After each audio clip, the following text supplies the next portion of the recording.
జపమాల ప్రేక్షకులకు నమస్కారం. ఓం వరవరదాయ విజయ గణపతయే నమః. శ్రీ గురుభ్యో నమః. శ్రీమాత్రే నమః.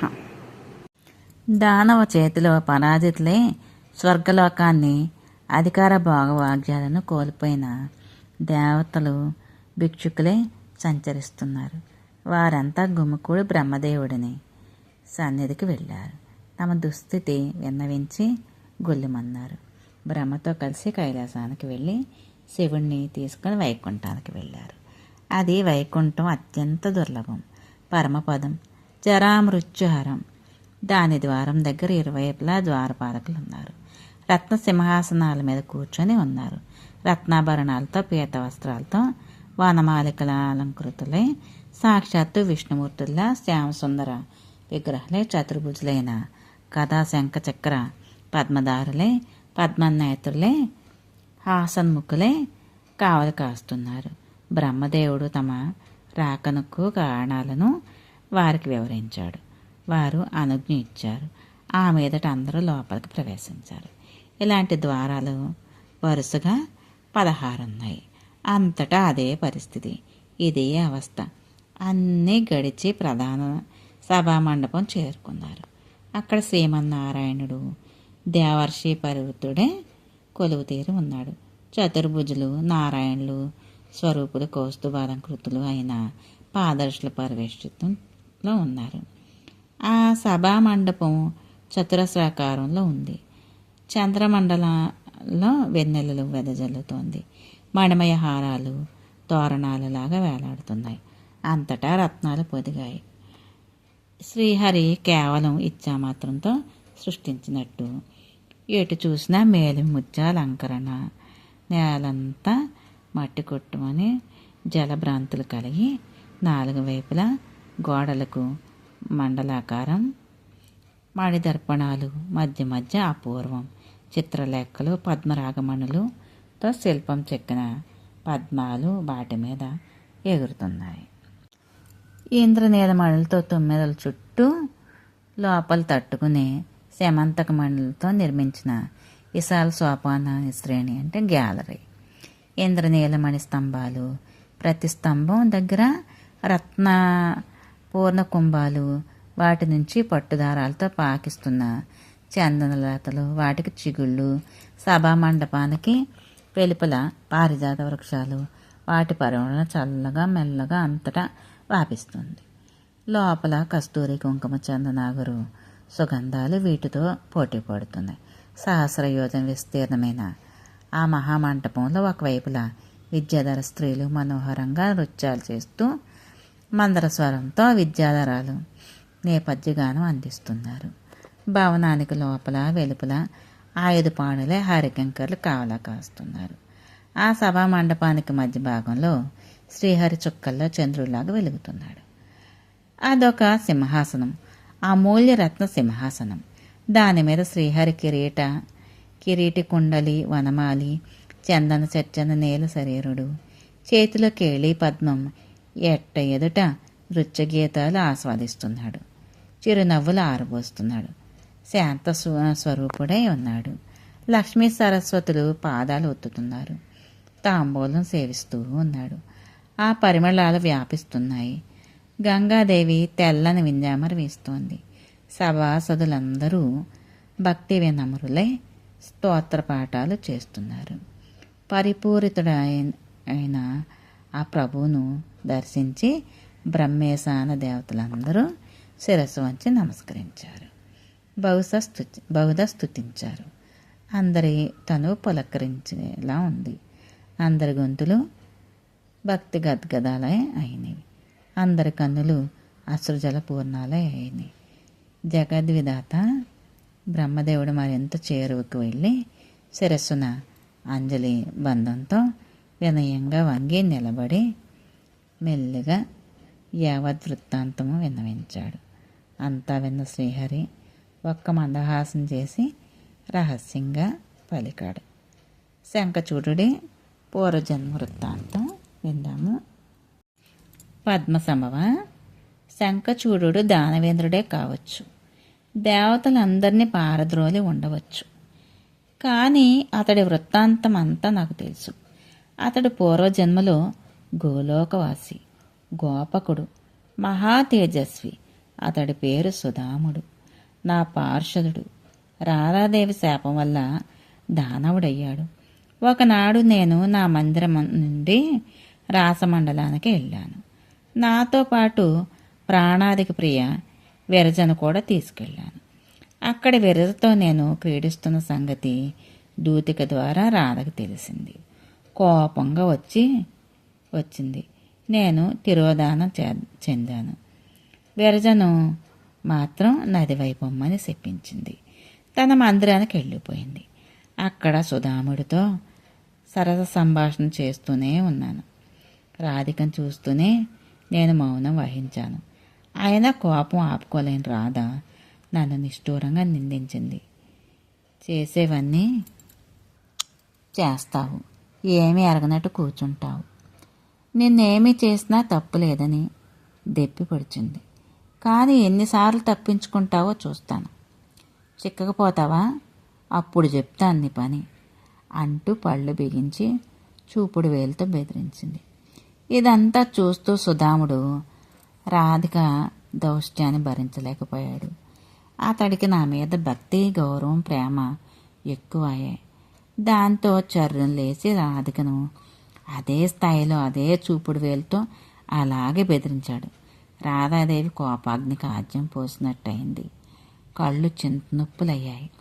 నా సన్నిధిలో నా సేవకుడు తనను కించపరచడం, అవమానించడం, బెదిరించడం అస్సలు భరించలేకపోయింది. వీడిని బయటకు నెట్టివేయండి అని ఆజ్ఞాపించింది. రాధిక వెంట ఉన్న వేల చెలికత్తెలు చుట్టుముట్టి ఏదేదో ఇంకా వాగుతున్న ఆ తేజస్విని బయటికి లాక్కుపోయారు. ఉక్రోషం ఆపుకోలేక ఆ బలశాలి సుధాముడు చెలికత్తెల్లో చాలామందిని అందిన మటుకు అందినట్టు చావబాదాడు. ఇది తెలిసి రాధాదేవి కోపం మరింత బగ్గుమంది. దానవ జన్మ ఎత్తరా అని దారుణంగా శపించింది. ఆ సుధాముడు శప్తుడై విలపిస్తూ వెళ్ళిపోతూ ఆగి వెనక్కి చూస్తూ మాకు నమస్కరిస్తుంటే రాధికాదేవికి గుండె కరిగిపోయింది. కోపం రాలి వాత్సల్యం చిగురుపడింది. కళ్ళల్లో నీళ్లు కమ్ముకున్నాయి. వత్స, ఆగు ఆగు, ఎక్కడికి వెడతావంటూ తాను వెంటబడింది. గోపికలు విలపిస్తూ అనుసరించారు. అప్పుడు నేను కల్పించుకొని అందరినీ నిలవరించి అరక్షణంలో నీ శాపాన్ని అనుభవించి సుధాముడు హాయిగా తిరిగి ఇంటికి వస్తాడులే, ఇంతలోకి బెంబేలు పడకు అని చెప్పి రాధికను వాదార్చాను. వెనక్కి తీసుకువచ్చాను. అందరినీ సుధాముడు సముదాయించాను. విరించి గోలోకంలో అరక్షణం అంటే భూలోకంలో ఒక మన్వంతరం, నీకు తెలుసు కదా. ఈ రకంగా సుధాముడు శంఖచూడుడై దానవంశంలో జన్మించి మన్వంతరం గడిచింది. అతడి అవతారం త్వరలోనే ముగియనుంది. అతడు యోగి, విద్యా విశారదుడు, మహాబలిష్ఠుడు, సర్వమాయా విశారదుడు కనుక శివ, నీకొక శూలం ఇస్తాను, దానితో రాక్షస సంహారం చెయ్యి. శంఖచూడుడి మెడలో సర్వమంగళకారకమైన నా కవచం ఉంది, నిరంతరం ధరించే ఉంటాడు. అది ఉన్నంత వరకు అతడికి ఏమీ చేయలేను. విజయం ఎప్పుడు అతనిదే. అందుచేత నేను విప్రరూపంలో వెళ్ళి ఆ కవచాన్ని యాచించి స్వీకరిస్తాను. చతుర్వదన, మరొక విషయం, శంఖచూడుడికి నువ్వొక విచిత్రమైన వరం ఇచ్చావు, గుర్తుందా? అతడి భార్యకు శీలభంగం అయితే తప్ప శంఖచూడు మరణించడు. అది జరిగినప్పుడు ఇది జరుగుతుంది కదా నీ వరం. అంచేత నేను వెళ్ళి రహస్యంగా తులసి గర్భంలో వీర్య నిక్షేపణం చేస్తాను. శంఖచూడు మరణిస్తాడు. అటుపైన తులసి దేహత్యాగం చేస్తోంది. గోలోకానికి విచ్చేసి మళ్ళీ నా ప్రియ గోపిక అవుతుంది. ఇంతగా వివరించి చెప్పి జగన్నాథుడు శివుణ్ణి పిలిచి శూలం అందించి తన అభ్యంతర మందిరంలోకి నిష్క్రమించాడు. బ్రహ్మ రుద్రాది దేవతలందరూ భారత భూమికి పయనమయ్యారు. శివదూత రాయబారం. అటుపైన బ్రహ్మాదేవి దేవుళ్ళు శంఖచూడుని సంహరించడానికి శివుణ్ణి నియోగించిన తన లోకానికి తాను వెళ్ళిపోయాడు. దేవతలు తమ నెలవులకు నిష్క్రమించారు. శివుడు బాధ్యత భుజం మీద వేసుకొని చిత్రరథుడు అనే గంధర్వ ప్రియమిత్రుని వెంట పెట్టుకొని భారత భూమికి దిగాడు. చంద్రభాగ నదీ తీరాన ఒక పెద్ద మర్రి చెట్టు నీడలో విశ్రమించాడు. అక్కడ టెంట్ వేసుకున్నారు శివులు. శంఖచూడు దగ్గరికి చిత్రరథుడిని దూతగా పంపించారు. అతడు తన దానవేంద్రుడు రాజధానిలోకి ప్రవేశించాడు. అది 5 యోజనాల వెడల్పు, 10 యోజనాల పొడవు ఉన్న మహానగరం. మహేంద్రుడి తీర్చిదిద్దినట్టున్నాయి. నగరానికి చుట్టూ 7 కందకాలున్నాయి. రథాశ్వాలు అనుక్షణం ప్రయోగానికి సన్నద్ధంగా ఉన్నాయి. ప్రతి భవనం మీద రత్నకోటులు దగదగలాడుతూ ఉన్నాయి. 100 వీధులు చెరవారాలతో, విధి మొగలలతో, మణివేదికలు వివిధ వస్తు సంపన్నమై వాణిజ్యుల విధి ప్రత్యేకం. తరులతా విరాజితమైన ఉద్యానవనాలు, వాటితో ఆశ్రమాలు. నగర సౌందర్యాన్ని తిలకిస్తూ వెళ్ళి చిత్రరథుడు రాజప్రాసాదాన్ని చేరుకున్నాడు. అది వలయాకారంలో పూర్ణచంద్రబింబంలా ఉంది. చుట్టూ 4 అగడతలు, అన్ని అగ్నిజ్వాలలతో బగబగలాడుతూ ఉన్నాయి. అది శత్రువులకు దుర్గమం, మిత్రులకు సంగమం. మణమయ ప్రాసాద శిఖరాలంటే కోట బురుజులు ఆకాశాన్ని ముద్దాడుతున్నట్టుగా చాలా ఎత్తుగా ఉన్నాయి. చుట్టూ 12 కక్షలు ఉన్నాయి. 12 రహస్య ద్వారాలు ఉన్నాయి. ప్రతి ద్వారం దగ్గర దానవీరులు జాగరూకులే కావలి కాస్తూ ఉన్నారు. కక్షాంతరాలలో ఉన్న వాటితో కలిపి మొత్తం 1,00,000 భవనాలు ఉన్నాయి. అన్నీ మణిమయాలే. అన్నింట రత్నస్తంభాలు, రత్న సోపానాలు ఉన్నాయి. అంటే ఇది వాస్తు రూపంగానే కట్టారని మనకి తెలియజేస్తున్నారని. అన్నీ కూడా సరి సంఖ్యలోనే ఉండాలి కదా ద్వారాలు, అది మనకి తెలియజేస్తున్నారు. చిత్రరథుడు అంటే పుష్పదంతుడు అన్నమాట. 12వ కక్ష దాటి రాజమందిరం సింహద్వారం చేరుకున్నాడు. అక్కడ శూలం ధరించి చిరునవ్వులు చిందిస్తూ పింగళాక్షుడు, తామ్రవర్ణుడు, అతి భయంకరుడు ఒక ద్వారపాలకుడు ఉన్నాడు. అతడికి వృత్తాంతమంతా చెప్పి అనుజ్ఞ తీసుకుని లోపలికి ప్రవేశించాడు. దూత రూపంలో వచ్చాడు కనుక ఎవరు పెద్దగా అడ్డుకోలేదు. ఇక అభ్యంతర మందిరం ద్వారం చేరుకున్నాడు. అక్కడి ద్వారపాలకుడికి తాను వచ్చిన పని రణవృత్తాంతాన్ని తెలియపరిచాడు. మీ ప్రభువుకి నివేదించి రమ్మని పంపించాడు. అతడు లోపలికి వెళ్ళి తిరిగి వచ్చి చిత్రరథుడిని వెంట తీసుకుని వెళ్ళాడు. శంఖచూడుని ముందు హాజరుపరిచాడు. రాజమండలం పరివృతుడై సమున్నత స్వర్ణ సింహాసనం మీద టీవీగా దర్పంగా విరాజిల్లుతున్న శంఖచూడుని మనోహర రూపాన్ని చూడడంతో చిత్రరథుడు కన్నులు జిగేలుమన్నాయి. దివ్య మందిరం మణేంద్ర నిర్మితం, రత్నదండ సమన్వితం, రత్నమయ కృత్రిమ పుష్ప విభూషితం, బంగారు సింహాసనం వెనక నిలబడి ఒక భృత్యుడు బంగారు గొడుగు పట్టుకుని ఉన్నాడు. ఇరువైపులా పాదర్శులు వింజామరలు వీస్తున్నారు. సముచిత వస్త్రాభరణాలతో, సుందర మాల్యానులేపనాలతో త్రికోటి దానవీరులు సంవేష్టితుడై శంఖచూడు కనువిన్నులే కనిపిస్తున్నాడు.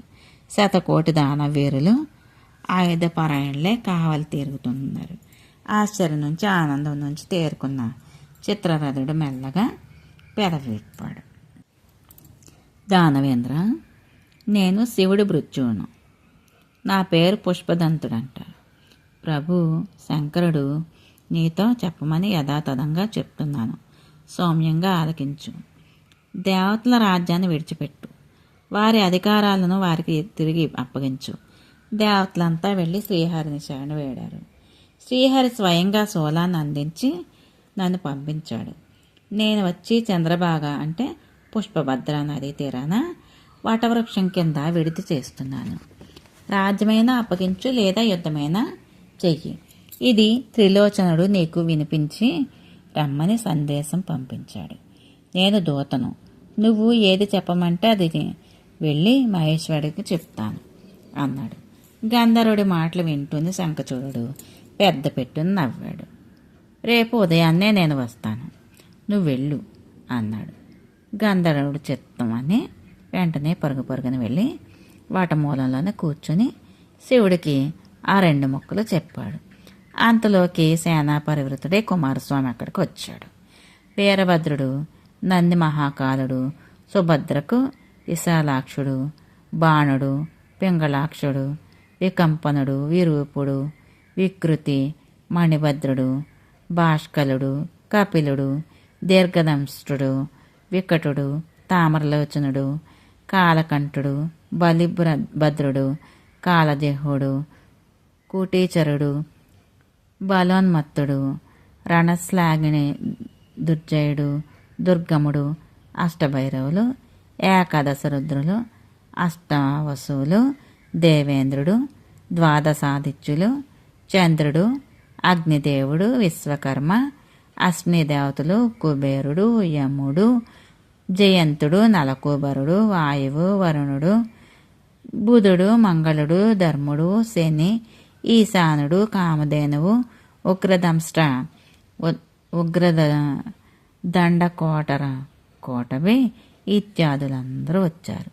అష్టభుజ విరాజమానుడై స్వయంగా భద్రకాళీదేవి అరివీర భయంకరంగా వచ్చింది. ఇంద్రనీలమణి నిర్మితమైన విమానం అధిరోహించి వచ్చింది. రక్త వస్త్రాలు, రక్తమాల్యాను లేపనాలతో నృత్యం చేస్తోంది, గానం చేస్తోంది, వికటాట్టహాసాలు చేస్తూ వచ్చి నిలబడింది. యోజనం పొడవున్న అగ్నిజాల లాంటి నాలికను భీకరంగా కదలాడిస్తోంది. శంఖచక్ర, గదా, ఖడ్గ, ధనుర్బాణాది భీషణాయుధాలను ధరించి ఉంది. వర్తులాకారము, యోజన విస్తీర్ణము అయిన కర్పరం ఉంది. చేతిలో మిన్ను తాకుతున్న త్రిశూలం, యోజనాయతమైన శక్తి ఆయుధం, ముద్గలముస్లము, వజ్రకేట ఫలకాలతో విచ్చేసింది. వైష్ణవ, వారుణ, వహ్నేయ, నాగపాణి, నారాయణ, గంధర్వ, గారుడ, పర్జన్య, పశుపత, జృంభణ, పార్వత, మహేశ్వర, వాయవ్య, సమ్మోహన, బ్రహ్మాద్యస్త్రాలు సన్నిధి చేసుకుంది. యోగిని, డాకిని, భూత ప్రేత పిశాచ, కుష్మాండ, బ్రహ్మరాక్షస, బేతాళ, రాక్షస, యక్ష, కిన్నెర సమూలంలో వచ్చింది. ఇందరితో కలిసి కుమారస్వామి తన తండ్రిగా బాసట నిలిచాడు. దూతగా వచ్చిన గంధర్వుణ్ణి సాగదీసినంత శంఖచూడుడు కొలువు చాలించాడు. అంతఃపురంలోకి నిర్గమించాడు. అక్కడ తులసికి రణవార్త చెప్పాడు. వింటూనే నోరెండిపోయింది. పెదవుల తడి ఆరాయి. క్షణకాలం అవాక్కైపోయింది. ప్రాణబంధువు, క్షణకాలం నా గుండెలపై విశ్రమించు. ప్రాణాధిష్టాన దేవత, క్షణకాలం నా ప్రాణాలు కాపాడు. నా మాట మన్నించు. క్షణకాలం సాదరంగా ఈ కన్నులతో నిన్ను ఇలా చూడని. గుండెలు దహించుకుపోయినాయి, ప్రాణాలు ఆందోళన పడుతున్నాయి. ఈ 2 తెల్లవారుజాములోనే నాకొక స్వప్నం కూడా వచ్చింది. తులసి మాట విని శంఖచూడుడు మందహాసం చేసి మధుర సేవించి విందు ఆరగించాడు. మెల్లగా హితవచనాలు పలికాడు. ప్రాణప్రియ, ఈ జగత్తులో సమస్తము కాలాధీనమే. సుఖము, దుఃఖము, భోగము, ఆనందము, మంగళాలు, అమంగళాలు అన్నింటికీ కాలమే కర్త.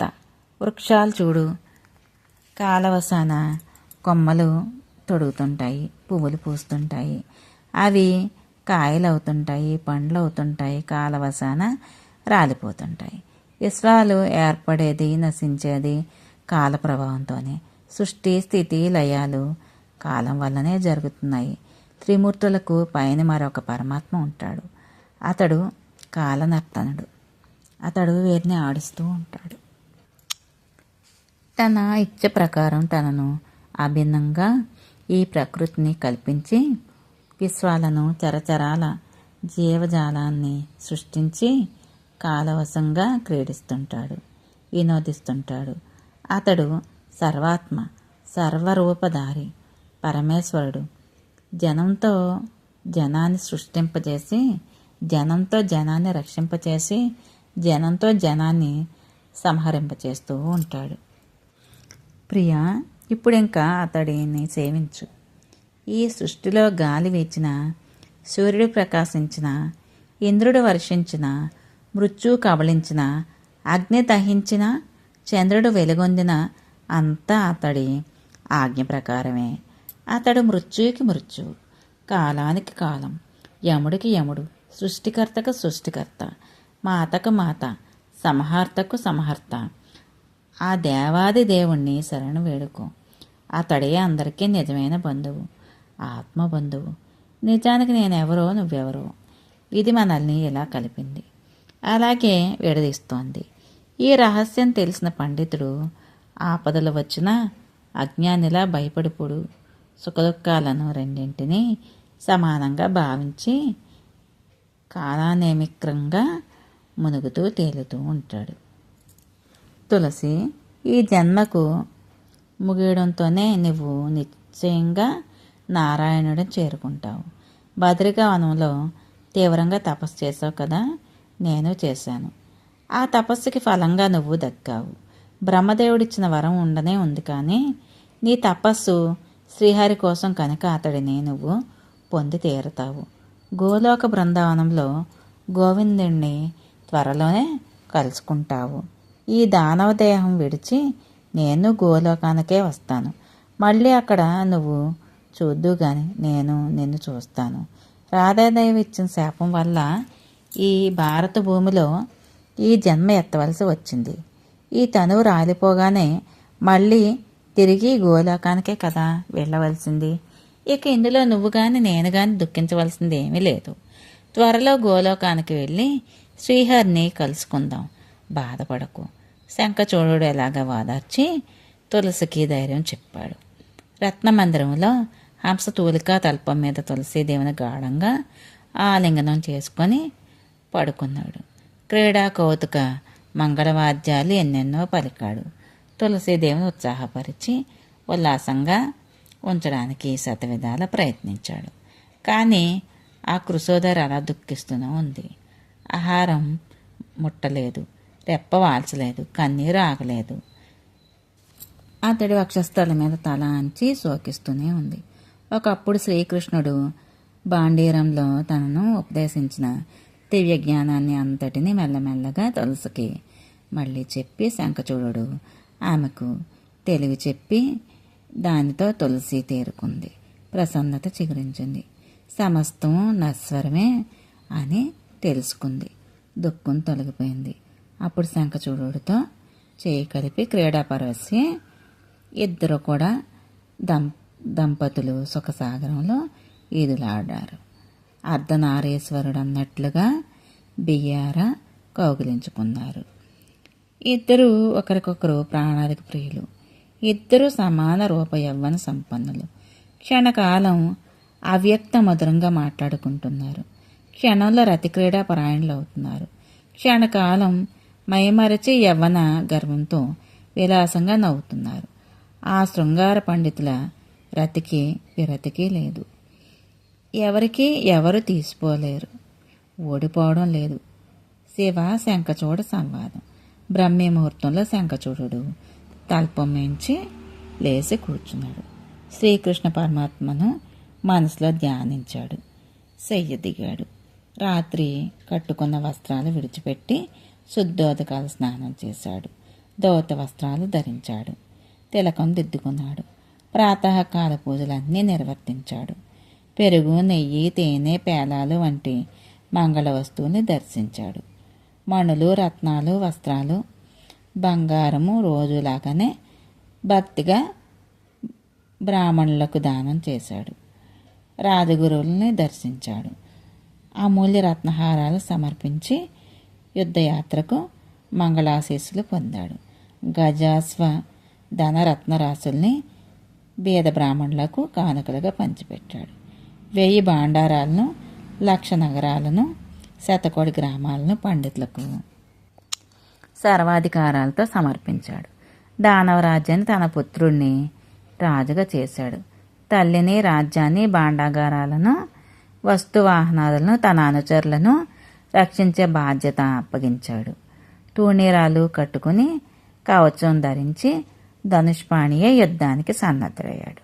1,00,000 గజ సైన్యం, 3,00,000 అశ్వసైన్యం, ఆయుధరథ సైన్యం సిద్ధమైంది. 3 కోట్ల ధనుష్కులు బావురులు తీరి నిలబడ్డాయి. వర్మదారులు మరో 3 కోట్లు, సోలదారులు మరో 3 కోట్లు యుద్ధోత్సాహంతో కేరింతలు కొడుతున్నారు. ఒక్కొక్క సైన్యానికి ఒక్కొక్కడి అధిపతిగా సర్వసన్నద్ధంగా ఉంచాడు. మనసుతో శ్రీహరిని స్మరించుకున్నాడు. మణిరత్నమయమైన విమానమే ఆధిరోహించి ప్రధాన గురుమంత్రులను తనతో తీసుకొని శంకరుడిని సమీపించాడు. బయలుదేరి చంద్రభాగ నదీ తీరానంటే పుష్పభద్రావతి నదీ తీరాన శుభప్రదమైన అక్షయవట వృక్షం కనిపించింది. అక్కడ శివుడితో అది సిద్ధాశ్రమం, సిద్ధులకు సిద్ధిక్షేత్రం. కపిలుడు తపస్సు చేసిన చోట, భారతదేశంలో పరమ పవిత్రమైన పుణ్యక్షేత్రం. మలయ పర్వతానికి పశ్చిమంగా, శ్రీశైలానికి ఉత్తరంగా, గంధమాగదానికి దక్షిణంగా 5 యోజనాల వెడల్పై 500 యోజనాలు పొడవు ఉన్న సువిశాలమైన సమతల ప్రదేశం అది. శుద్ధ స్ఫటికంలా మెరుస్తోంది. పక్కనే జలపూర్ణంగా పుష్పభద్రా నది ప్రవహిస్తోంది. శరావతితో కలిసి హిమాలయాల నుంచి ప్రవహిస్తోంది. సముద్రుడికి ప్రియ భార్య సౌభాగ్య సంయుక్త గోమతి నదిని ఎడమవైపు నిలుపుకుంటూ వెళ్ళి పశ్చిమ సముద్రాల్లో కలుస్తుంది. వటమూలంలో సమాసీనుడైన చంద్రశేఖరుని శంఖచూడుడు దర్శించాడు. యోగాసనంలో సూర్యకోటి సముడే విరాజిల్లుతున్నాడు. ముఖమంటపాన చిరునవ్వులు తళుకులు లేనుతోంది. శుద్ధ స్ఫటిక వర్ణంలో బ్రహ్మ తేజస్సుతో వెలిగిపోతున్నాడు. వ్యాఘ్ర చర్మాంబరధారి అయి త్రిశూలం పట్టిసధారి శాంతుడు, గౌరీకాంతుడు, మనోహరుడు, భక్త మృత్యుహరుడు, తపఫలదాత, సర్వసంపత్ ప్రదాత, ఆశుతోషుడు అంటే ఉబ్బులింగుడు, ప్రసన్నవదనుడు, భక్తానుగ్రహకారతుడు, విశ్వనాథుడు, విశ్వబీజుడు, విశ్వరూపుడు, విశ్వజుడు, విశ్వంబరుడు, విశ్వవరుడు, విశ్వసంహారకరుడు, కారణాకారుడు, నరకార్ణవతారుడు, జ్ఞానప్రదుడు, జ్ఞానబీజుడు, జ్ఞానానందుడు, సనాతనుడు. శంఖచూడుడని విమానం దిగి వచ్చి శివుడికి గురు బృందంతో కలిసి వచ్చాడు. భక్తినమ్రుడే శిరస నమస్కరించాడు. శివుడికి ఎడమవైపున భద్రకాళి, ముందు భాగాన స్కందుడు వీరికి నమస్కరించి కాళీ స్కంద శంకరులను ముగ్గురిని అతడిని ఆశీర్వదించారు. అతడు రాకను చూసి నందీశ్వరులందరూ లేచి నిలబడ్డారు. పరస్పరం కుశల ప్రశ్నలు వేసుకున్నారు. పరస్పరం సంభాషించుకున్నారు. శంఖచూడుడు శివుడి సన్నిధిలో కూర్చున్నాడు. మహాదేవుడు ప్రసన్నుడయ్యాడు. శంఖచూడ, బ్రహ్మదేవుడు ధర్ముడికి మరీచుడికి కశ్యపుడికి జన్మించారు. దక్ష ప్రజాపతి ఈ కశ్యపుడికి తన 13 కూతుళ్ళని ఇచ్చి వివాహం చేశాడు. వారిలో ఒక సాధ్వి పేరు ధనువు. ఈమెకు సౌభాగ్యాతిశయాల వల్ల 24 పుత్రులు కలిగారు. అందరూ తేజబలశాలులే. ఆ దానవులలో ఒకడు విప్రచిత్తి. అతడి పుత్రుడు దంబుడు, పరమ ధార్మికుడు, విష్ణు భక్తుడు, జితేంద్రియుడు.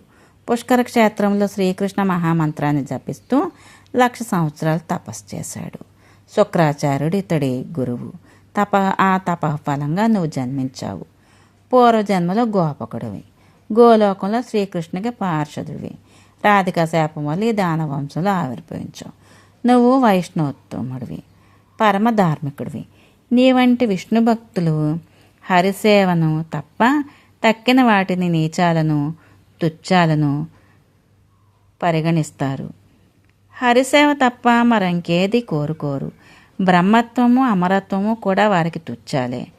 ఎవరి దగ్గర దానం పట్టరు, ఎవరి నుంచి ఏది ఆశించరు. చూడండి ఎలా పొగుడుతున్నారు, తీసుకోరు. అటువంటి కృష్ణ భక్తుడు అయ్యుండి నువ్వు దేవతలందరి నుంచి రాజ్యం కొల్లగొడతావా? తప్పు కాదు. వారు రాజ్యం వారికి ఇచ్చేసే, నేను సంతోషిస్తాను, శ్రీహరి ఆనందిస్తాడు. నీ రాజ్యం నువ్వు వేలుకో, ఎవరి పదవుల్లో వారు సుఖంగా ఉండండి. కశ్యపుడి వంశంలో పుట్టావు, భూ విరోధం దేనికి? ఇక చాలించు. మహాపాపాలన్నీ ఒక ఎత్తు అయితే జ్ఞాతి ద్రోహం ఒక ఎత్తు అన్నారు. ఇది బ్రహ్మహత్య మహాపాతకం కన్నా 10 రెట్లు మహాపాపం. దీనివల్ల సర్వసంపదలు నశిస్తాయి. అంచేత దాయాదులతో వైరం పెట్టుకోకు, దేవతలతో సఖ్యంగా ఉండు. నీ జోలికి వారు రారు, వారి జోలికి నువ్వు పోవద్దు. మీరందరూ కశ్యప వంశజులే కదా. అదికాక అందరికీ అన్ని రోజులు ఒకలా ఉండవు, గడవు. బ్రహ్మదేవుడు అంతటి వాడికే ప్రళయంలో వినాశం తప్పడం లేదు. ఈశ్వరేచ్ఛతో మళ్ళీ ఆవిర్భవిస్తున్నాడు, తపస్సుతో జ్ఞానం సంపాదిస్తున్నాడు, దాంతో మళ్ళీ పునఃసృష్టి చేస్తున్నాడు. అంతదాకా ఎందుకు? ధర్మం మాట చూడు. కృతయుగంలో పరిపూర్ణంగానూ ఉంటుంది, త్రేతాయుగంలో 3 వంతులు నిలుస్తోంది, ద్వాపరం వచ్చేసరికి 2 వంతులకు క్షీణిస్తోంది, కలియుగ ఆరంభంలో 1 వంతుకి చిక్కిపోతుంది. రాను రాను కళామాత్రంగా దృశ్యాదృశ్యంగా మిగులుతోంది. ప్రత్యక్షంగా కనిపించే మరొక దృష్టాంతం చెప్తున్నాను విను. సూర్యుడున్నాడు, గ్రీష్ముడిలో ఉన్నట్టు శిశిరంలో ఉన్నాడా? మధ్యాహ్నం వేళ ఉన్నట్టు ప్రాతఃసాయం సంధ్యలో ఉండగలుగుతున్నాడా? ఉదయం బాలుడుగాను ఉండి మధ్యాహ్నానికి క్రమంగా వృద్ధి పొంది సాయంకాలానికి వృద్ధుడై అస్తమిస్తున్నాడా? లేదా ఒక్కొక్కసారి మబ్బులు కమ్మి మధ్యాహ్న సమయాల్లో కూడా అదృశ్యమవుతున్నాడు. మరి గ్రహణం రోజు ఎంతటి దీనావస్థకి గురవుతున్నాడు చూస్తూనే ఉన్నావు కదా. అలా చంద్రుడును 15 రోజులు వృద్ధి, 15 రోజులు క్షయాను, దుర్దినాలు, గ్రహణాలు సరే. చూసారండి ఇందులోని మన కవిగారు ఈ గ్రహణాల గురించి, ఈ సూర్యుడి గురించి ఇవన్నీ ఎలా చెప్తున్నారో మనకి తెలియచేస్తున్నారు. ఒకనాడు ముల్లోకాలు మరి బలిచక్రవర్తి వాళ్ళ పాతాళానికి దిగిపోయాడంటే కాలప్రభావం అలాంటిది కాదా. కలిసి వచ్చినప్పుడు భూగోళంలో సస్య సంపన్నాలు ఉంటున్నాయి, తర్వాత ప్రళయంలో మునిగిపోతున్నాయి. కాలప్రభావంతోనే కదా ఈ విశ్వం అంతా ఉంది, కాలప్రభావంతోనే కదా కిడుతుంది. చరాచర జీవరాశులు అన్నీ కూడాను ఒక పరాత్పరుడైన పరమాత్మ మాత్రమే కదా. ఈ కాల ప్రభావానికి అతీతుడు. తక్కిన సమస్తము బ్రహ్మాది స్తంభ పర్యంతం వృద్ధి క్షయాలే కదా లోనయ్యేది. కాలప్రభావమే కదా, దానికే కదా లొంగిపోయేది మనం.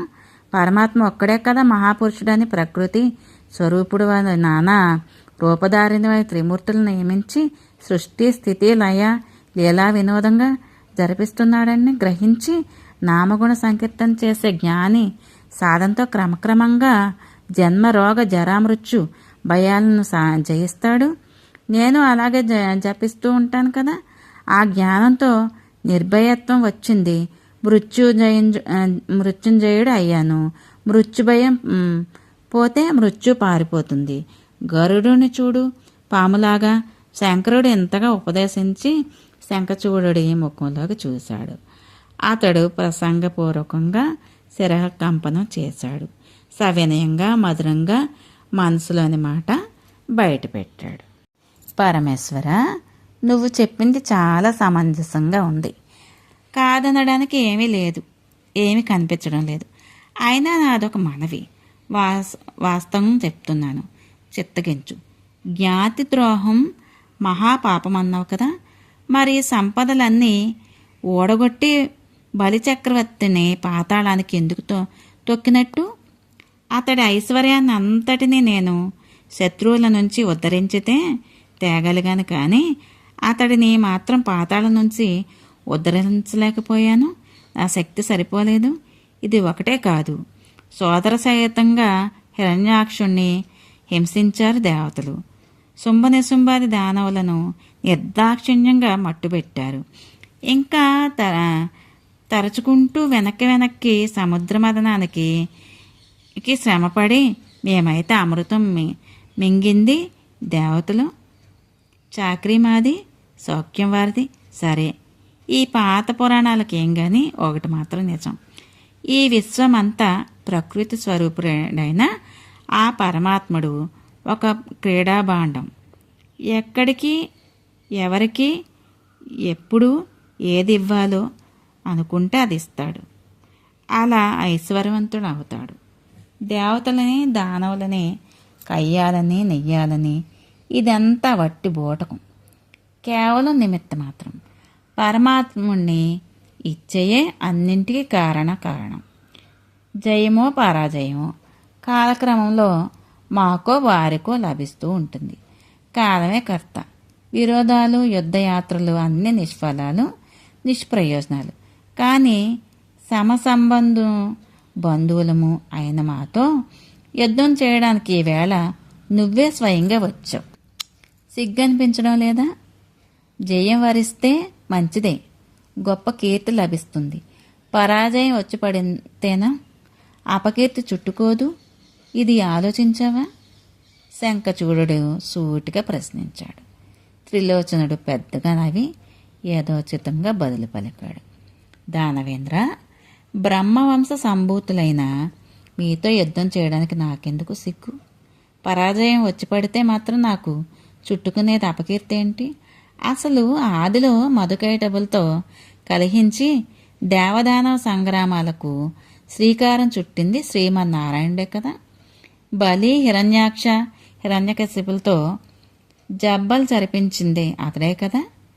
ఒక్క త్రిపురాసురులతో మాత్రం నేను తలబడ్డాను, అదెప్పుడో చాలా కాలం క్రిందట. ఇక శుంభనిశుంభులతోనంటావా, జగన్మాత పరమేశ్వరి కలిగించింది. ఇలా అందరూ మీతో యుద్ధాలు చేయగలగలేంది నేను నీతో చేయడానికి సిగ్గు ఏముంది? అది కాక నువ్వు సాధారణ దానవుడివా? గోలోకవాసివి, గోపకుడివి, శ్రీహరికి పార్షదుడివి. ఇప్పటికీ సంహరింపబడిన ఏ దానవుడు నీకు సాటి లేడు, ఇక నీకు సాటి రాడు. అందుచేత నేను సిగ్గుపడవలసింది ఏం లేదు. ఒకవేళ పరాజయమే సంభవించిన అపకీర్తి కానే కాదు, పైగా సకల దేవత శరణ్యుడైన శ్రీహరి స్వయంగా శూలం అందించి నీ మీదకు పంపించాడు. కాబట్టి ఇక మాటలు కట్టిపెట్టు. నేను చేపట్టిన దేవతలకు రాజ్యం ఇచ్చేసి, లేదంటే నాతో యుద్ధానికి దిగు అని స్పష్టంగా తేల్చి చెప్పేశాడు. శంఖచూడుడు మరింక మాట్లాడలేదు. లేచి నిలబడ్డాడు. మంత్రులు, గురువులు లేచారు. శివుడికి పరివారానికి వినయంగా శిరస్సు వంచి నమస్కరించాడు. త్వరగా వెళ్ళి విమానం అధిరోహించాడు. రాజధానికి చేరుకున్నాడు. వెంటనే యుద్ధానికి సైన్యాన్ని కదిలించాడు. చంద్రచూడ, శంఖచూడుల సంగ్రామం. శివుడు తన సేనను, సేనాపతులను ఉత్సాహపరిచాడు. దేవదాన మహాసైన్యాలకు సంగ్రామం మొదలైంది. మహేంద్రుడు, వృషభపర్వుడు, భాస్కరుడు, విప్రచిత్తుడు, చంద్రుడు, దంభుడుతో, కాలుడు, కాలస్వరూపుడితో, హుతాసనుడు, గోకర్ణుడు, కుబేరుడు, కాలకేయుడితో, విశ్వకర్మ, యముడితో, మృత్యుభయంకరుడితో యముడు, సంహారుడితో వరుణుడు, వికంకణుడితో వాయువు, చంచలుడితో బుధుడు, ఘృతపృష్ణుడితో శనీశ్వరుడు, రక్తాక్షుడితో జయంతుడు, రత్నసారుడితో అశ్వినులు, దీప్తిమంతుడితో విసవుడు, వర్చసుడితో నలకూబరుడు, ధూమ్రుడితో ధర్ముడు, దురంధుడితో మంగళుడు, ఉపాక్షుడితో బాణుడు, శోభాకరుడితో మన్మధుడు, పీటరుడితో ఇంకా ఇలాగే గోదాముఖ, చూర్ణ, ఖడ్గ, ధ్వజ, కాంచీముఖ, పిండ, ధూమ్ర, నంది, విశ్వ, పలాసాది దానవులతో, ద్వాదశాదిత్యులు, ఏకాదశ భయంకరులతో, ఏకాదశ రుద్రులు, ఉగ్రచండాదులతో, మహామారి, నందీశ్వరాదులు ముఖాముఖి తలపడి ఘోరంగా యుద్ధం చేశారు. ప్రళయం కన్నా భీషణంగా జరుగుతుంది. శివుడు మాత్రం అదే వటవృక్షం మూలంలో, అదే యోగాసనంలో కాళీసుతుడితో తోడుగా కూర్చొని ఉన్నాడు. శంఖచూడుడు కూడా సంగ్రామోచిత వేషధారులతో అయి సభా మండపంలో కోటి దానవ పరివృతుడే రత్నసింహాసనం మీద కూర్చొని ఎప్పటికప్పుడు యుద్ధ వార్తలు వింటూ ఉన్నాడు. శంకరుడి సైన్యంలో ఏ యోధుడు ఏ దానవుడి చేతిలోనూ ఓడిపోయాడో తెలుసుకుంటున్నాడు. దానవుల దాటికి తట్టుకోలేక దైవ సైన్యం పాలాయనం చిత్తగిస్తున్నాడు. సేనాపతి కుమారస్వామిని గమనించి తానే స్వయంగా అగ్రభాగాన్ని నిలిచి సేనలను ఉత్సాహపరిచాడు. తన తేజశక్తితో సేనా బలాన్ని వృద్ధి పొందించాడు. ఒంటి చేత్తో 100 అక్షోహిణుల దాన సైన్యాన్ని క్షణంలో సంహరించాడు. కాళికాదేవి మూర్తి ఊహించి క్రోధంగా సమరాంగణ స్వేచ్ఛగా తిరుగుతూ దానవీరులను రక్తం తాగుతుంది. లక్షలాదిగా ఏనుగులు గుర్రాలు చేజెక్కించుకొని అవలేలాగా నోట్లు కుక్కుకుంటోంది. శిరస్సులు తెగిపడిన మొండాలను కరాళ నృత్యం చేస్తోంది.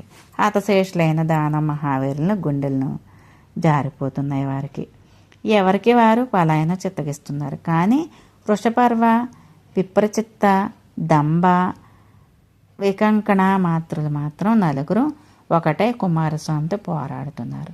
రణరంగంలో ప్రవేశించింది మొదలు మరింక వెనుదిరిగి చూడలేదు. మహామారి దానవులను చంపుకుంటూ పోతుంది. కట్టకడపటికి స్కందుడు తన శక్తి ఆయుధాన్ని ప్రయోగించాడు. వృషపర్వాదులు నలుగురు దానిని అడ్డుకోలేక సంక్షుబ్ధులే నిలబడ్డారు. అంతేకాని భయార్తులే పారిపోలేదు. ఆకాశం నుంచి పుష్పవృష్టి కురిసింది. స్కందుడి మహావిజృంభణం విన్న శంఖచూడుడు తక్షణం తన దివ్య విమానం అధిరోహించాడు. తిన్నగా రణరంగానికి వచ్చాడు. వస్తూనే మేఘంలో శరవర్షం కురిపించాడు. సంగ్రామస్థలి అంధకార బంధ్రమైంది. మరుక్షణంలో అగ్నిజ్వాలలు వ్యాపించాయి. నేల మండుతోంది. భయవిహలాలై దేవ సైనికులు దశ దిశలా పారిపోతున్నారు. మంటలను చల్లార్చలేక నందీశ్వరాదులు సైతం వెనుదిరిగారు. కార్తికేయుడొక్కడే మండుతున్న సమరభూమిలో ధైర్యంగా నిలబడ్డాడు. శంఖచూడుడు ఉత్సాహం ఉప్పొంగిపోయింది. స్కందుడి చుట్టూ శిలావర్షం కురిపించాడు. అవి పర్వత వలయాలు అయిపోయాయి. వృక్ష శ్రేణుల్లో ఆచ్ఛాదించాడు. సర్పాలను కుంభవృష్టి కురిపించాడు. కార్తికేయుడి చేతిలో ఉన్న ధనుసును నడిమికి 2 విరగొట్టాడు. దివ్య రథాన్ని రథపీటిని నుగ్గు చేశాడు. ఇలా మయూర వాహనంతో సుబ్రహ్మణ్య స్వామి పోరాడుతున్నాడు. శక్తి ఆయుధాన్ని గుండెలకు గురిపెట్టి విసిరాడు. ఆ దెబ్బ తట్టుకోలేక షణ్ముఖుడు క్షణకాలం మూర్చిపోయాడు. వెంటనే తేరుకొని విష్ణుదత్తమైన దివ్య ధనుసును అందుకొని వజ్రనిర్మితమైన రథం అధిరోహించి దిక్కులు పిక్కటిల్లేలాగా ధనుష్టంకారం చేశాడు. మహోల్బణుడై శస్త్రాస్త్రాలతో ప్రయోగించాడు. తన చుట్టూ ఉన్న పర్వతాలను, వృక్షాలను, సర్పాలను ధ్వంసం చేశాడు. కమ్ముకున్న మంచు తెరల నుంచి బయటపడ్డ భాస్కరుడిలాగా ప్రకాశించాడు. పర్జన్యాస్త్రం ప్రయోగించాడు. దావాలనంలాగా వ్యాపించిన మంటలను ఆర్పివేశాడు. శంఖచూడుడి రథాన్ని ధనుస్సును తుత్తునీలు చేశాడు. సారథిని సంహరించాడు. రథాశ్వాలను చీల్చి చెండాడాడు. కిరీటాన్ని పగలగొట్టాడు. శక్తి ఆయుధాన్ని మంత్రించి ప్రయోగించాడు. ఇక అది సరాసరి వెళ్ళి దానవేంద్రుడి వక్షస్థలాన్ని బలంగా ఢీక్కుంది. క్షణకాలం మూర్ఛని మళ్ళీ తెప్పరిల్లాడు. మరో రథాన్ని అధిరోహించాడు. మరో ధనుసుని ధరించాడు. మాయా సరజాలం కురిపించి గుహుణ్ణి కప్పివేశాడు. ఇదంతా నిమిషమాత్రంలో జరిగింది. విష్ణు తేజవృతుడే శతసూర్య సంశయాకాశమై ప్రళయాగ్ని శిఖాస దృశ్యమై దగద్దగలాడుతూ శక్తిసరాన్ని సంధించి వదిలాడు. తిరుగులేని దాని దెబ్బకి షణ్మాతుడు మూర్చిపోయాడు. కాళికాదేవి వెంటనే వచ్చి అతని చేతుల్లోకి ఎత్తుకొని శివుడి దగ్గరకు వెళ్ళింది. తాను మళ్ళీ రణరంగానికి దూసుకుపోయింది. శివుడు తన దివ్యశక్తితో కుమారస్వామిని పునర్జీవితం చేశాడు. అనంతంగా బలాన్ని ప్రసాదించాడు. స్కందుడు ప్రతాపవంతుడే లేచి కూర్చున్నాడు.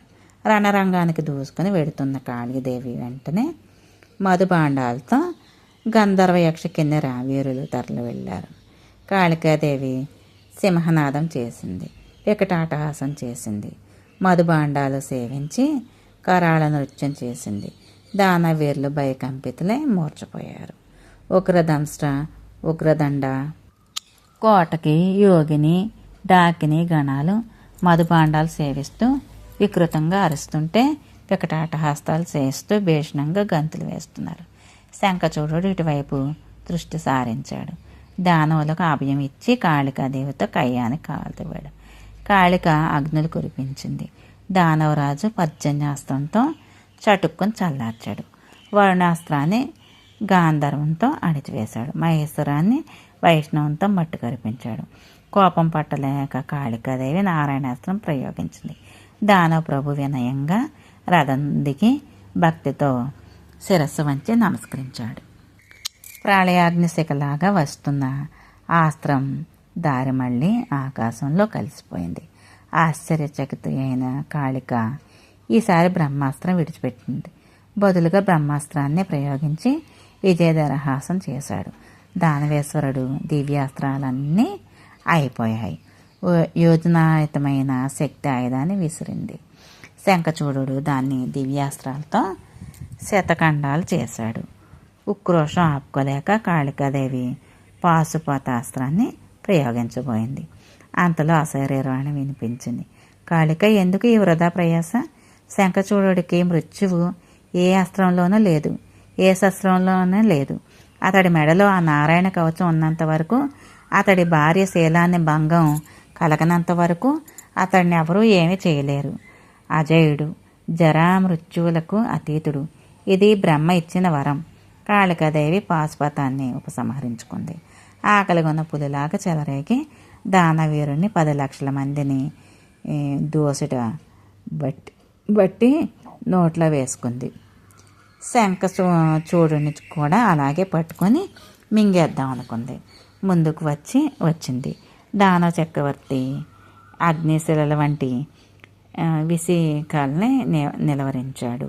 గ్రీష్మ సూర్య కాంతిలా తలతలాడుతున్న ఖడ్గాన్ని విసిరింది. దాన్ని 100 ముక్కలు చేశాడు. ఈసారైనా పట్టుకొని మింగేద్దామా అని మళ్ళీ ప్రయత్నించింది.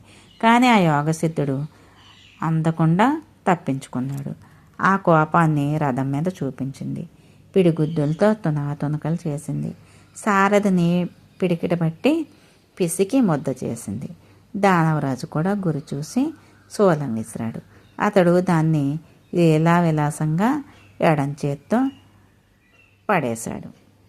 ఇక కాళిక మరింత రెచ్చిపోయింది. ముష్టిఘాతం తగిలించింది. పిడిగుద్ది పట్టడం పనయింది. విలవెల్లాడాడు, తూలిపోయాడు, మూర్చిల్లాడు. క్షణంలో తేరుకొని లేచి నిలబడ్డాడు. కాళికాదేవి బాహాబాహికి దిగింది. శంఖచూడుడు నమస్కరించి ఆవిడ చేతుల్లో ఉన్న శస్త్రాస్త్రాలన్నీ ఓళ్ళాక్కొని విసిరిపాడేశాడు. కానీ తానే ఆ దేవి మీదకి ఏ ఆయుధాన్ని ప్రయోగించలేదు. భక్తుడు, వైష్ణవుడు, మాతృభక్తి పరాయణుడు కదా శంఖచూడుడు. కాళికాంబ చేతులు సాచి దానవ ప్రభువును పట్టుకుంది. ఆకాశానికి ఎత్తి గిరగిరా తిప్పి విసిరేసింది. అంత ఎత్తు నుంచి నేలకు పడ్డ శంఖచూడుడు చెక్కు చెదరలేదు. వెంటనే లేచి నిలబడ్డాడు. భద్రకాళికకు శిరస్సు వంచి నమస్కరించి తన దివ్య విమానం అధిరోహించి యుద్ధం కొనసాగించాడు. భద్రకాళి దానవీరులను పిండి కడుపు నిండా రక్తం తాగి నేలకు మట్టుకుంటూ శివుడి దగ్గరికి వెళ్ళింది. రణవృత్తాంతాన్ని యథాక్రమంగా వివరించి చెప్పింది. శంభు, నేను పాశుపతం ప్రయోగించబోతే అశరీరవాణి వినిపించింది. దాంతో ఉపసంహరించుకున్నాను. శంఖచూడుడు మహాబలశాలి, మహాపరాక్రమశాలి. నా బాణాలన్నీ అస్త్రాలను ఖండించాడే తప్ప తనంత తాను నా మీద ఏ ఆయుధం ప్రయోగించలేదు. పైగా భక్తి తత్పరుడైన నమస్కరించాడు. నిజంగా అతడు మహాజ్ఞాని, జితేంద్రుడు. వింటున్న శంకరుడు మృదువుగా నవ్వాడు. తత్వజ్ఞాన విశారదుడైన శివుడు ఈసారి స్వయంగా రణరంగంలోకి దిగాడు. అతని వెంట ప్రమదగణాలు నడిచాయి.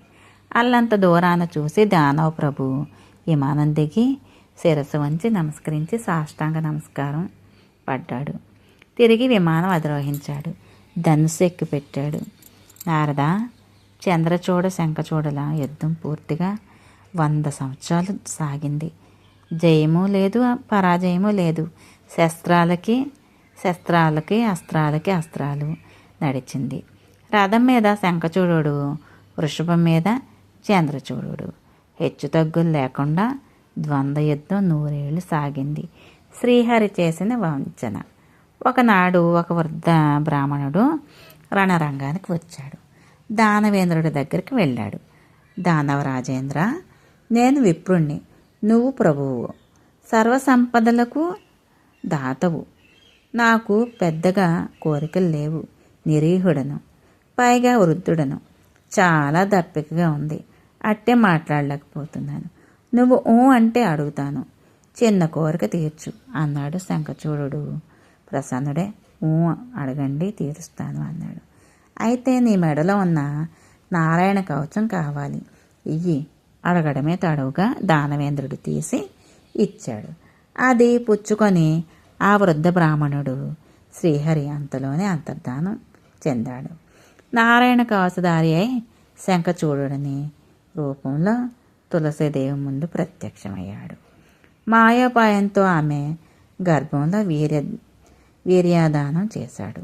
సరిగ్గా అదే సమయానికి రణరంగంలో శివుడు తనకు శ్రీహరి అందించిన శూలాన్ని తీశాడు. అది గ్రీష్మ మధ్యాహ్న మార్తాండ మండలంలాగా ప్రళయకాలాగ్ని శిఖల దుర్నివార్యంగా ప్రజ్వరిల్లుతోంది. సుదర్శన చక్రంలాగా, సర్వశస్త్ర సారంలాగా తేజరిల్లుతోంది. 1000 ధనుస్సుల పొడిగింది. 100 బారుల వెడల్పుంది. సర్వబ్రహ్మాండ మండలాలన్నీ కూడా సంహరించడాన్ని సమర్థమనిపిస్తోంది. ఆ శూలాన్ని ఒక్కసారి గిర్రున తిప్పి శంఖచూడుడి మీదకి విసిరాడు. దాన్ని చూస్తుండగానే దానవేంద్రుడు ధనుస్సు వదిలేశాడు. మనస్సులో శ్రీకృష్ణుడి పాదపద్మాలని ధ్యానించాడు. యోగాసనీసుడు అయ్యాడు. శూలం గిరికీలు కొట్టుకుంటూ వచ్చి అతని మీద పడింది. పడడం మీదనే రథంతో సహా భస్మమైపోయాడు. ఆ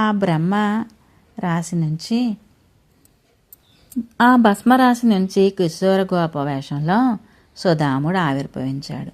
ద్విజుడు, మురళీహస్తుడు, రత్నభూషణ భూషితుడు, గోపకోటి పరివేష్టితుడు, బాలసూర్య ప్రభలతో వెలిగిపోతున్నాడు.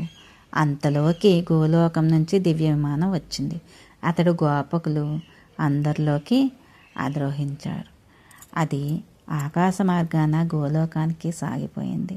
అక్కడ బృందావనంలో రాసమండలంలో రాధాకృష్ణులకు సవినయంగా సభక్తికంగా నమస్కరించాడు. సాష్టాంగపడ్డాడు. రాధాకృష్ణులు ప్రసన్న వదనారవిందులే బాలసుధాముణ్ణి తిలకించి ప్రేమగా చేరదీసి ఒడిలో కూర్చోబెట్టుకున్నారు. శివుడు ప్రయోగించిన శూలం శంఖచూడుడి అస్థికలతో కలిసి శంఖజాతిగా మారిపోయింది. అప్పటి నుంచి శంఖం దేవతార్చనలకు యోగ్యమైంది. శంఖంలో పోసిన తీర్థం చాలా ప్రశస్తం, దేవతలకు ప్రీతిపాత్రం. పవిత్ర తీర్థోదకాలాగా పరమ పవిత్రం. శంఖ శబ్దం వినిపించిన చోట లక్ష్మీదేవి ఉంటుంది. శంఖజలంతో స్నానం చేస్తే సకల తీర్థాల్లోనూ స్నానం చేసినట్టే. శంఖం శ్రీహరికి అధిష్టానం. అది ఉన్న చోట విష్ణుమూర్తి ఉన్నట్టే. అక్కడే లక్ష్మీదేవి ఉంటుంది. అమంగళాలు అన్నీ పటాపంచలు అవుతాయి. దానవ సంహారంతో శివుడు సంతృష్టి చెందాడు. వృషభారూఢుడై తన లోకానికి వెళ్ళిపోయాడు. దేవతలు తమ రాజ్యాన్ని, తమ అధికారాలను తిరిగి పొంది విధియోత్సవాలు చేసుకున్నారు. దేవదుందుబులు మిన్నంటి మ్రోగాయి. గంధర్వ కిన్నెర్లు గొంతెత్తి పాడారు. పుష్పవృష్టి ధారాళంగా కురిసింది. మహర్షులు, మునేంద్రులు శివుని ప్రమదులను, దేవవీరులను, కాళికామాతను ప్రశంసించారు. నారద, తులసి గర్భంలో శ్రీహరి వీర్యాదానం చేశాడు కనుక అదే అనేక కదా నీ శంఖ చెప్తాను విను. తులసీదేవి పాతివ్రత్యాన్ని భంగపరిస్తేనే కానీ శంఖచూడుడు మరణించడు. అందుకని శ్రీహరి దానవ ప్రభువు రూపంలో తులసి మందిరానికి వెళ్ళాడు. మందిర ద్వారం దగ్గర దుందుబి ఉంది. దాన్ని మోగించాడు. అది జయ శబ్దం చేసింది. ఆ ధ్వని విని పరమానంద భరితురాలయ్యి ఆ సాధ్వీమణి మందిర కవాటాలు తెరిచి ఈవలికి వచ్చింది. ఎట్టేదట తన మనోహరుణ్ణి చూసింది. సంతోషం పట్టలేక ఉక్కిరిబిక్కిరి అయ్యింది. బ్రాహ్మణులకు, బందిమాగదులకు, స్వస్తివాచకులకు ధనకనక మణిమాణిక్యాలను దోసులు కొద్దీ దానం చేసింది. అర్ఘ్యపాద్యాలు తెచ్చి మనోహరుడి పాదాలను కడిగి నమస్కరించింది. ముద్దాడింది. ఎందుకో ఏదో తెలియని దుఃఖం కట్టలు తెంచుకొని వలవలా విలపించింది. సాదరంగా తీసుకువచ్చి ఏకాంత మందిరంలో రత్నసింహాసనం మీద కూర్చోబెట్టింది. చందన చర్చలు చేసింది. కస్తూరిక తాంబూలాలు ఇచ్చింది. దాదా, ఇప్పటికి నా ప్రాణాలు కుదుట పడ్డాయి. రణరంగాన వెళ్ళి క్షేమంగా తిరిగి వచ్చావు. ఇంతే చాలు. నా తపస్సు ఫలించింది. నా జన్మ చరితార్థమైంది. నా జీవితం సఫలమైంది. ఇలా పలవరిస్తూ కామభావ పరిఫ్లుతమై సవిలాసంగా వాలుచూపులు విసిరింది. స్పర్శ సుఖాన్ని అనుభవిస్తూ పలకించింది. గుండెలు నిమురుతూ, స్వామి, అసంఖ్య విశ్వసంహార్తతో యుద్ధం కదా, ఎలా జరిగింది? విజయం ఎలా లభించింది? దయచేసి వివరించవు అని గోముగా అడిగింది. శంఖచూడ రూపంలో ఉన్న శ్రీహరి మందహాసం చిందిస్తూ మృదువుగా అమృతప్రాయంగా పలికాడు. కాంతమని, మా ఇద్దరికీ యుద్ధం నిండా 100 ఏళ్ళు జరిగింది. మన దానవీరులందరూ మరణించారు. నేను మాత్రం పోరాడుతూనే ఉన్నాను. అంతలో బ్రహ్మదేవుడు వచ్చాడు. మా ఇద్దరికీ ప్రీతికరంగా సయోధ్య కుదిర్చాడు. దేవతలకు వారి రాజ్యం వారికి ఇచ్చేశాను. సంతృప్తులే వెళ్ళిపోయారు. మన రాజ్యం మనకు మిగిలింది. ఆ తృప్తితో ఇంటికి తిరిగి వచ్చాను. శివుడు తన లోకానికి వెళ్ళిపోయాడు. క్లుప్తంగా జరిగింది ఇది అంటూ తులసిని శయనం మీదకు వాల్చాడు. ఆ ఆకర్షకుకు ఆ సంభోగ సుఖాధిక్యానికి అనుమానించింది తులసి. రకరకాలుగా వితర్కించుకుంది. శంఖచూడు కాదని నిర్ధారించుకుంది. చివాలం లేచింది. మాయావి, నువ్వెవడవో చెప్పు. నా పాతివ్రత్యాన్ని నాశనం చేశావు. నన్ను అనుభవించావు. నిజం చెప్పకపోయావా శపిస్తానంటూ గాండ్రించింది. శపిస్తుందేమోనని భయపడి శ్రీహరి తన రూపాన్ని చూపించాడు. దేవదేవుడు, సనాతనుడు, నవీన నీరద శ్యాముడు, శరత్పర జలోచనుడు, కోటి కందర్ప సుందరాకారుడు నవ్వులు చిందిస్తున్నాడు. పీతాంబరం గాలికి రెపరెపలాడుతోంది. శ్రీహరిని చూడగానే తులసీదేవి క్షణకాలం మూర్ఛలింది. వెంటనే తేరుకుంది. జగన్నాథ, నీకు దయలేదు. పాషాణ సదృశుడివి. మోసగించావు. ధర్మభంగం చేశావు. నా పాతివ్రత్యాన్ని ధ్వంసం చేశావు. నా భర్తను సంహరించావు. ప్రభు, ఇంతటి దయాదూరుడివి ఎలా అయ్యావు? ఈ ఘోరాన్ని నిన్ను శపించవలసిందే. ఇక నుంచి నువ్వు పాషాణ రూపుడు అయిపోతావు. నువ్వు సత్పురుషుడివని, కృపానిధివని పొగిడేవారు వట్టి అమాయకులు, భ్రాంతచిత్తులు. నీది గుండె కాదు, బండరాయి.